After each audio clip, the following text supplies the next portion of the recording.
नमस्कार दोस्तों, GK GS के प्रैक्टिस सेट 47 में आप सभी का स्वागत है। दोस्तों ये वीडियो सभी के लिए इम्पोर्टेंट होने वाला है। जो भी स्टूडेंट किसी भी एग्ज़ाम की तैयारी कर रहा हो जिसमें दोस्तों जनरल अवेयरनेस और जनरल साइंस से रिलेटेड क्वेश्चंस आते हैं, उन सभी के लिए वेरी वेरी इंपॉर्टेंट होने वाला है। तो दोस्तों देरी न करते हुए चलिए क्वेश्चंस को शुरू करते हैं। दोस्तों अगर आप लोग इसमें किसी भी एग्ज़ाम की तैयारी कर रहे हैं तो ये वीडियो आपके लिए होने वाला है। दोस्तों वीडियो को पूरा देखिएगा और पसंद आए चैनल को सब्सक्राइब भी करिएगा। पहला क्वेश्चन है, धन विधेयक का उल्लेख संविधान के किस अनुच्छेद में किया गया है? बहुत ही इंपॉर्टेंट क्वेश्चन बनता है दोस्तों। एक होता है धन विधेयक, एक होता है दोस्तों वित्त विधेयक। तो धन विधेयक का उल्लेख संविधान के किस अनुच्छेद में किया गया है? तो इसका आंसर हो जाएगा दोस्तों अनुच्छेद 110 में। अनुच्छेद 110 में धन विधेयक का उल्लेख किया गया है। और अनुच्छेद 112 में किया गया है दोस्तों, अनुच्छेद 112 में वित्त विधेयक का उल्लेख किया गया है। ये भी आप लोग याद रखिएगा। धन विधेयक का उल्लेख अनुच्छेद 110 में और वित्त विधेयक का उल्लेख अनुच्छेद 112 में। दोस्तों कोई विधेयक धन विधेयक है या नहीं, इसका निर्णय कौन करता है? कोई विधेयक धन विधेयक है या फिर नहीं, इसका निर्णय कौन करता है? तो लोकसभा स्पीकर, जिसे लोकसभा अध्यक्ष कहा जाता है। अनुच्छेद 74 किससे संबंधित है दोस्तों? तो प्रधानमंत्री पद की व्यवस्था किया गया है। प्रधानमंत्री पद की व्यवस्था किया गया है, ये भी आप लोग याद रखिएगा। प्रधानमंत्री पद की व्यवस्था किया गया है। अनुच्छेद 50 बहुत ही इंपॉर्टेंट बनता है दोस्तों। अनुच्छेद 50 इसमें किया गया है दोस्तों कार्यपालिका और न्यायपालिका का पृथक्करण। याद रखिएगा दोस्तों, कार्यपालिका और न्यायपालिका का पृथक्करण किया गया है। कार्यपालिका और न्यायपालिका का पृथक्करण किया गया अनुच्छेद 50 में। बहुत ही इंपॉर्टेंट अनुच्छेद बनता है दोस्तों अनुच्छेद 50।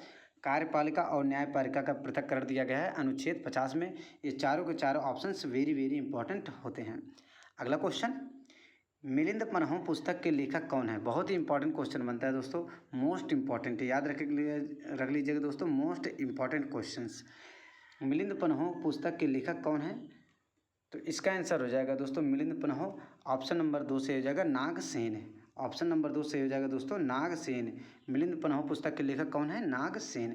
दोस्तों अश्वघोष के पुस्तक का क्या नाम है? अश्वघोष के तो जाएंगे बुद्ध चरित। याद रखिए दोस्तों, बुद्ध चरित। अश्वघोष के पुस्तक का नाम है बुद्ध चरित। अरविंद घोष के पुस्तक का क्या नाम है दोस्तों? ये आप लोगों को पता होना चाहिए, लाइफ डिवाइन। अरविंद घोष के पुस्तक का नाम है लाइफ डिवाइन। याद रखिएगा दोस्तों, लाइफ डिवाइन। अरविंद घोष के पुस्तक का नाम है लाइफ डिवाइन। बाणभट्ट के पुस्तक का क्या नाम है? वेरी वेरी इंपॉर्टेंट क्वेश्चन बनता है। बाणभट्ट के पुस्तक का नाम हर्षचरित्र। याद रखिएगा दोस्तों, हर्षचरित्र। एक और है दोस्तों कादम्बरी। हर्षचरित और एक कादम्बरी। याद रखिएगा दोस्तों कादम्बरी, हर्षचरित और कादम्बरी।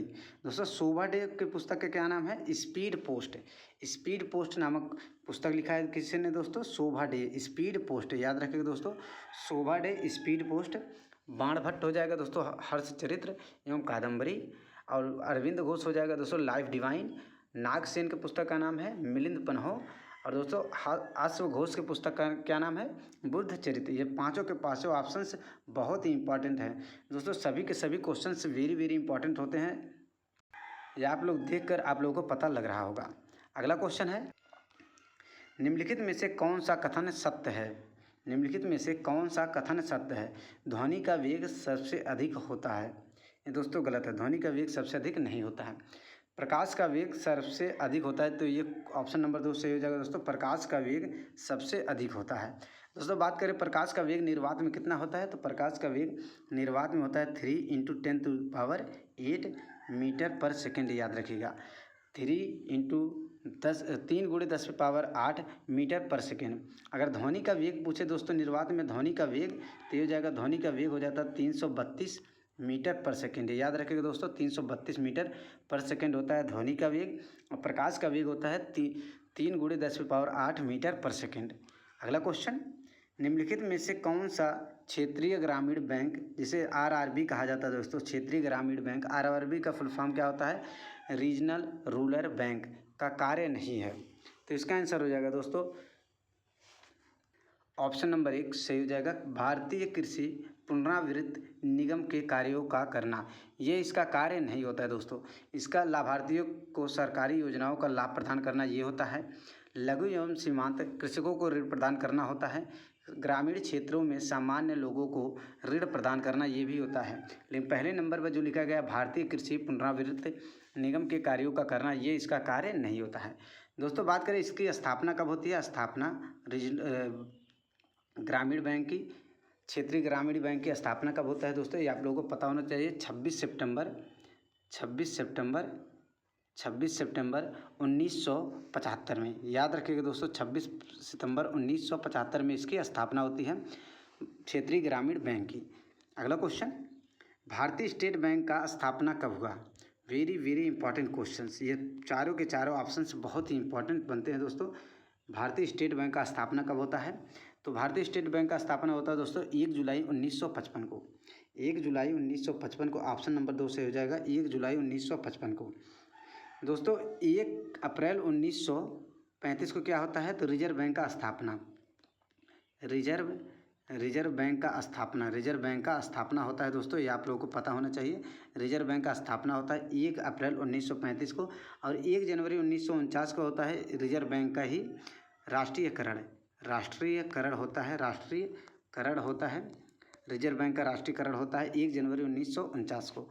19 जुलाई 1969 को क्या होता है, 14 बैंकों का राष्ट्रीयकरण, 14 बड़े बैंकों का राष्ट्रीयकरण होता है 19 जुलाई 1969 को। ये चारों के चारों ऑप्शंस आप लोग नोट कर लीजिएगा दोस्तों। 19 जुलाई 1969 को होता है 14 बड़े बैंकों का राष्ट्रीयकरण। 1 जुलाई 1955 को होता है भारतीय स्टेट बैंक का स्थापना। 1 जनवरी 1949 को होता है रिजर्व बैंक का राष्ट्रीयकरण। 1 अप्रैल 1935 को होता है रिजर्व बैंक का स्थापना। अगर रिजर्व बैंक का स्थापना पूछे दोस्तों 1 अप्रैल 1935 को, रिजर्व बैंक का राष्ट्रीयकरण पूछे तो 1 जनवरी 1949 को आप लोगों को याद होना चाहिए। अगला क्वेश्चन, स्वतंत्र भारत का पहला गवर्नर जनरल कौन था। बहुत ही इंपॉर्टेंट क्वेश्चन बनता है दोस्तों, बहुत ही इंपॉर्टेंट क्वेश्चन। स्वतंत्र भारत का पहला गवर्नर जनरल कौन था। दोस्तों कंटेंट अच्छा लग रहा हो तो वीडियो को लाइक और सब्सक्राइब करना मत भूलिएगा। स्वतंत्र भारत का पहला गवर्नर जनरल कौन था, तो ये हो जाएंगे लॉर्ड माउंटबेटन। स्वतंत्र भारत का पहला गवर्नर जनरल लॉर्ड माउंटबेटन। दोस्तों बात करें बंगाल का पहला गवर्नर कौन था, तो बंगाल का पहला गवर्नर था रॉबर्ट क्लाइव। बंगाल का पहला गवर्नर था दोस्तों, पहला गवर्नर था रॉबर्ट क्लाइव। वारेन हेस्टिंग की बात करें दोस्तों, तो बंगाल का पहला गवर्नर जनरल था दोस्तों वारेन हेस्टिंग। विलियम बेंटिक की बात करें दोस्तों, तो विलियम बेंटिक थे भारत का पहला गवर्नर जनरल। भारत का पहला गवर्नर जनरल, ये भी आप लोगों को पता होना चाहिए। अगर पूछे दोस्तों स्वतंत्र भारत का पहला गवर्नर जनरल, तो लॉर्ड माउंटबेटन। बंगाल का पहला गवर्नर रॉबर्ट क्लाइव। बंगाल का पहला governor general Warren Hasting. Bharat का पहला गवर्नर जनरल विलियम बेंटिक। अगला क्वेश्चन, मद्रास का गवर्नर कौन था। मद्रास का वह गवर्नर कौन था जिसने टीपू सुल्तान के साथ मंगलौर की संधि किया था। बहुत ही इंपॉर्टेंट क्वेश्चन बनता है दोस्तों, टीपू सुल्तान के साथ कौन मंगलौर की संधि किया था, तो इसका आंसर हो जाएगा लॉर्ड मैकर्टन। ऑप्शन नंबर 4 सही हो जाएगा दोस्तों, लॉर्ड मैकर्टन। मंगलौर की संधि कब होता है, तो ये होता है दोस्तों 1784 ईस्वी में। ये क्यों होता है दोस्तों, मैसूर युद्ध होता है 1700, मैसूर युद्ध शुरू होता है 1780 से लेकर और 1784 तक चलता है। आखिर में 1784 में मंगलौर संधि के साथ मैसूर युद्ध समाप्त होता है। ये आप लोगों को याद होना चाहिए।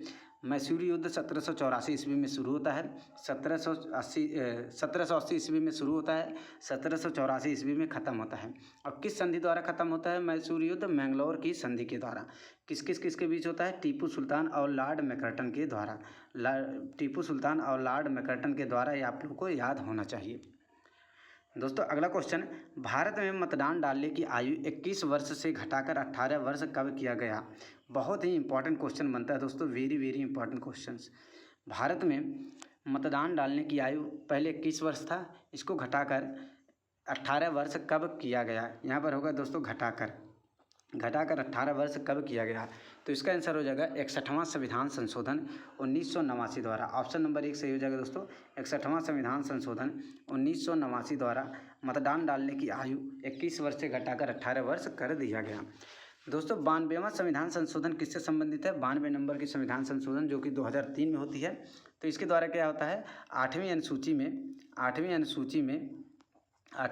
में टोटल 4 भाषाओं को जोड़ा गया। 8वीं अनुसूची में टोटल 4 भाषाओं को जोड़ा जाता है। वो भाषा कौन कौन सा था दोस्तों, ये आप लोगों को पता होना चाहिए कौन कौन सा था। मैं बोल रहा हूँ, आप लोग नोट कर लीजिएगा। बोडो था, एक था बोडो, एक था दोस्तों मैथिली, याद होना चाहिए दोस्तों। एक था बोडो, एक था मैथिली, एक था दोस्तों संथाली, एक था संथाली, और एक और था दोस्तों, एक और कौन सा भाषा था? एक था दोस्तों डोंगरी भी भाषा था, जो कि 92वां संविधान संशोधन द्वारा ये 4 भाषाओं को संविधान के 8वीं अनुसूची में जोड़ा जाता है। बहुत ही इंपॉर्टेंट बनता है दोस्तों, ये बार बार परीक्षा में पूछा ही जाता है। दोस्तों 92 नंबर का संविधान संशोधन किस लिए होता है? तो दल बदल विरोधी कानून के लिए, दल बदल कानून के लिए होता है 92 नंबर का संविधान संशोधन। 42 नंबर के संविधान संशोधन को बोला जाता है दोस्तों संविधान का आत्मा या फिर लघु संविधान बोला जाता है दोस्तों 42वें संविधान संशोधन को। 42वां संविधान संशोधन कब होता है? 1976 में। ये आप लोगों को याद होना चाहिए दोस्तों। सभी के सभी ऑप्शंस बहुत ही इंपॉर्टेंट हो। तो दोस्तों 61वां संविधान संशोधन द्वारा 21 वर्ष से घटाकर 18 वर्ष कर दिया गया। 92 नंबर के संविधान संशोधन द्वारा 8वीं अनुसूची में 4 भाषाओं को जोड़ा जाता है, ये आप लोग को याद होना चाहिए। और 4 भाषा कौन सा उनको थे? 4 लैंग्वेज बोडो, मैथिली, संथाली तथा डोंगरी। 92 नंबर का संविधान संशोधन क्यों होता है दोस्तों? दल बदल विरोधी कानून के लिए, जो कि 10वीं अनुसूची में दिया गया है। ये भी आप लोग को याद होना चाहिए, 10वीं अनुसूची में दिया गया है। अब दोस्तों चालू होता है करंट अफेयर, जो कि 5 क्वेश्चंस करंट अफेयर को आपको देखने को मिलेगा। करंट अफेयर का 5 क्वेश्चंस। तो भारतीय नौसेना में हाल ही में इंजीनियरिंग उपकरणों के लिए किसके साथ समझौता किया है? भारतीय नौसेना ने इंजीनियरिंग उपकरणों के लिए किसके साथ समझौता किया है? तो इसका आंसर हो जाएगा दोस्तों BEML लिमिटेड के साथ। BEML लिमिटेड के साथ। तो BEML लिमिटेड का फुल फॉर्म क्या होता है दोस्तों? ये आप लोगों को पता होना चाहिए। भारत अर्थ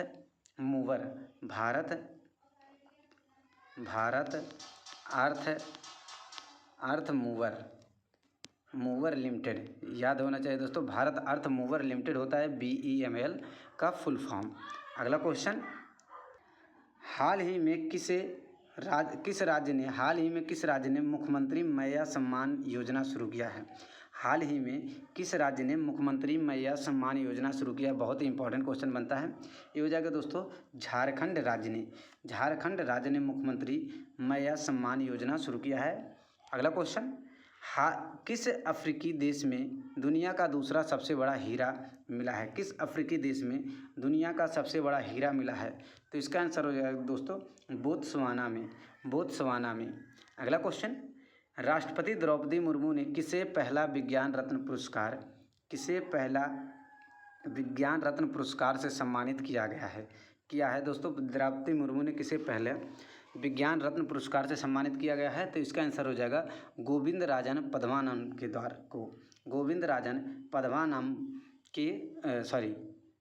राजन को। अगला क्वेश्चन, केंद्र शासित प्रदेश लद्दाख में कितने नए जिले बनाने की घोषणा किया गया है? कितने नया जिले बनाने की घोषणा किया गया है? तो इसका आंसर हो जाएगा दोस्तों 5 नया जिला बनाया जाएगा। 5 नया जिला बनाएगा।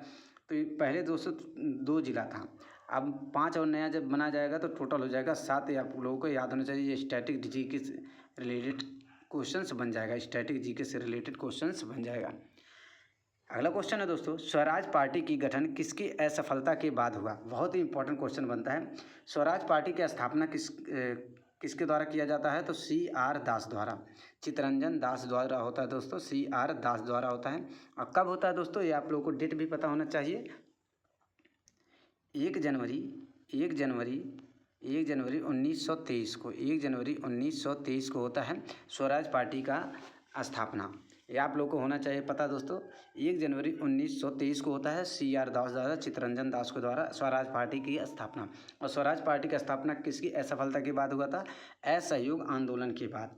असहयोग आंदोलन का असफल होना क्या था दोस्तों? चौरी चौरा कांड। चौरी चौरा कांड के कारण असहयोग आंदोलन असफल हो जाता है, जिसको गांधी जी ने असहयोग आंदोलन को वापस ले लिया था चौरी चौरा कांड के बाद। अगला क्वेश्चन, निम्नलिखित में से सिखों के अंतिम गुरु कौन थे? निम्नलिखित में से सिखों के अंतिम गुरु कौन थे? तो इसका आंसर हो जाएगा दोस्तों गुरु गोविंद सिंह। गुरु गोविंद सिंह। सिखों के दोस्तों 10वें गुरु कौन थे? 10वें गुरु थे दोस्तों 10वें गुरु। 10वें गुरु कौन थे दोस्तों? गुरु गोविंद सिंह। सिखों के 10वें गुरु थे दोस्तों गुरु गोविंद सिंह। इन्होंने ही दोस्तों खालसा पंथ का स्थापना किया था। खालसा पंथ का स्थापना इन्होंने किया था गुरु गोविंद सिंह ने। और खालसा पंथ की स्थापना कब होता है दोस्तों? खालसा पंथ की स्थापना होता है 13 अप्रैल याद रखिएगा दोस्तों, 13 अप्रैल 1699। 13 अप्रैल 1699 को होता है खालसा पंथ की स्थापना। और किसके द्वारा होता है? गुरु गोविंद सिंह के द्वारा। गुरु गोविंद सिंह सिखों के किस नंबर के गुरु थे दोस्तों? 10वें गुरु थे।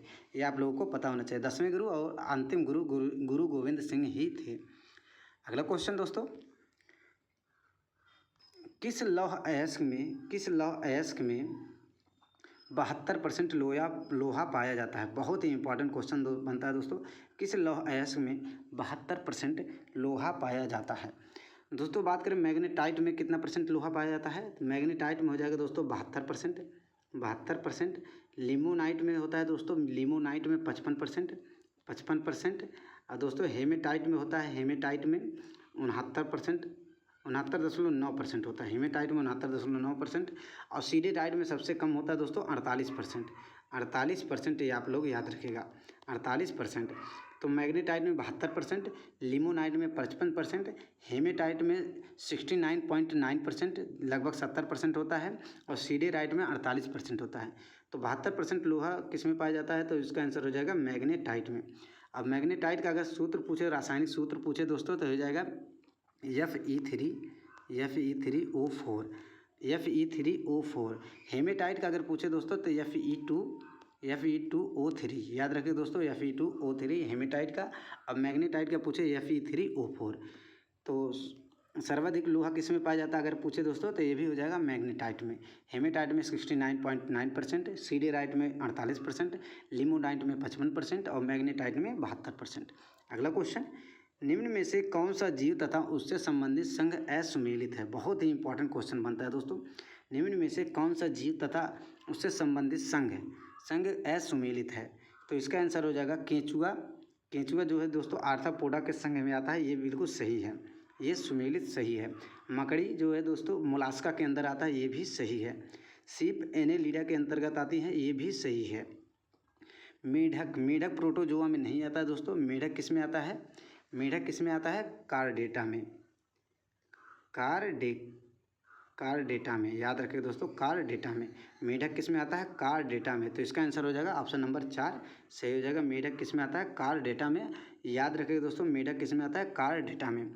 दोस्तों अगर पूछे जंतु जगत का सबसे बड़ा संघ कौन सा है, तो जंतु सबसे बड़ा संघ अगर पूछे दोस्तों, सबसे बड़ा संघ जंतु जगत का सबसे बड़ा संघ ये हो जाएगा आर्थ्रोपोडा।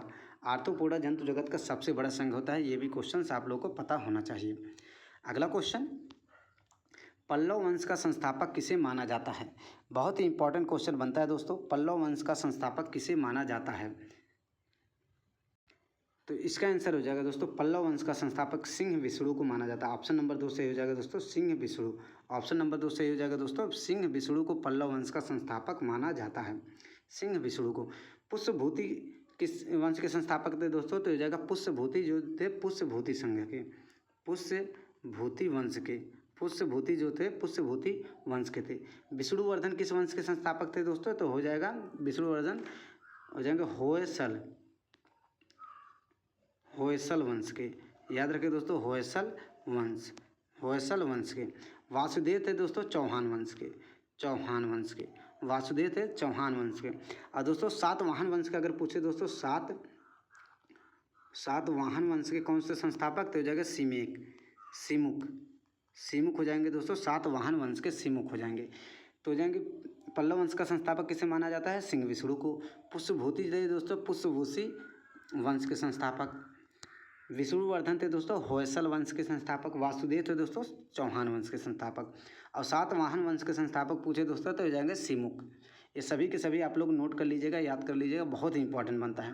अगला क्वेश्चन, राज्यसभा का सदस्य बनने की न्यूनतम आयु कितनी होती है? इंपॉर्टेंट क्वेश्चन है दोस्तों, आसान है लेकिन बहुत ही इंपॉर्टेंट है। राज्यसभा का सदस्य बनने के लिए न्यूनतम आयु कितनी होती है? तो इसका आंसर हो जाएगा दोस्तों 30 वर्ष। 30 वर्ष से हो जाएगा दोस्तों। अगर विधान परिषद का पूछे दोस्तों, राज्य विधान परिषद का पूछे तो ये भी हो जाएगा 30 वर्ष। राज्य विधान परिषद का पूछे, विधान परिषद का पूछे 30 वर्ष। ये हो जाएगा दोस्तों राष्ट्रपति, उपराष्ट्रपति, उपराष्ट्रपति और राज्यपाल